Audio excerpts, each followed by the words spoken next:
Okay, hi everyone. So my first research article was titled Crowdsourcing as a Model for Problem Solving, an Introduction and Cases.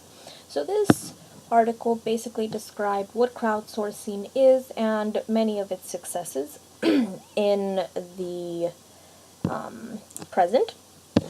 So the first definition was coined by Howie and Robinson in 2006 on Wired magazine, and it's described as a new web-based business model that harnesses the creative solutions of a distributed network of individuals through amounts what through what amounts open call for proposals. So he offers this definition, and it says it's the act of a company or institution taking a function once performed by employees and outsourcing it to an undefined network of people in the form of a large open call. And it can be done through peer production, which is when the job is performed collaboratively, or it could also be undertaken by sole individuals where everyone does their part and then it all comes together. But the crucial prerequisite is the use of open call format in a large network of potential laborers. And he clarifies by saying that it's not outsourcing until the company takes that design idea, fabricates it in mass quantities, and then sells it. And so, in other words, the company posts this problem online because it's web-based. So they post it online, and then individuals will post and offer several solutions to the problem. The winning idea then receives or gets awarded some sort of bounty, usually money, and then the company mass produces the idea for its own gain. So there's three companies that have had success in doing this, and one of them is Threadless, which is a web-based t-shirt company using crowdsourcing for their design process, and it's through online competition. The second one is iStock Photo.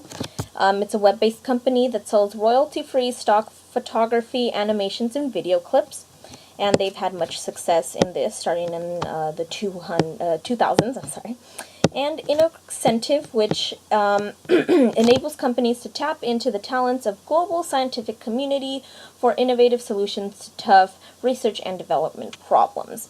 And it offers some recommendations for the future and the pros and cons of crowdsourcing. Pros are it reduces the cost and the time to come up with these solutions, but also the cons consist of people not being able to access the web. So maybe there's very intelligent people out there with tons of solutions, but if they don't have access to the web, well, then that could be a problem, and their ideas will never get fabricated. So my blog was titled, here it is, LA Hacks Hackathon Draws Hordes of Young Developers to UCLA. So I thought this was pretty interesting because it's right at our school.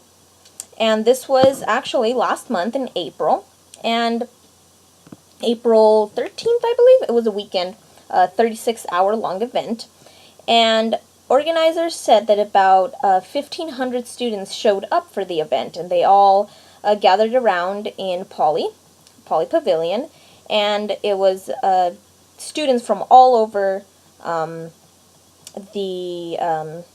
all over the state. So this included Stanford, Berkeley, SC, Davis, and even Harvard. So it was a national sort of event. And many important people were there, including the co-founder and chief executive of Snapchat, Evan Spiegel. And he gave an address at the beginning to kick off the event, so on Friday. And he shared some words of wisdom on finding the success in hackathons. And yeah, they said it was a pretty successful event. Students even ditched classes for this event. The founder of this event was a UCLA student, 22-year-old Haydor Dor.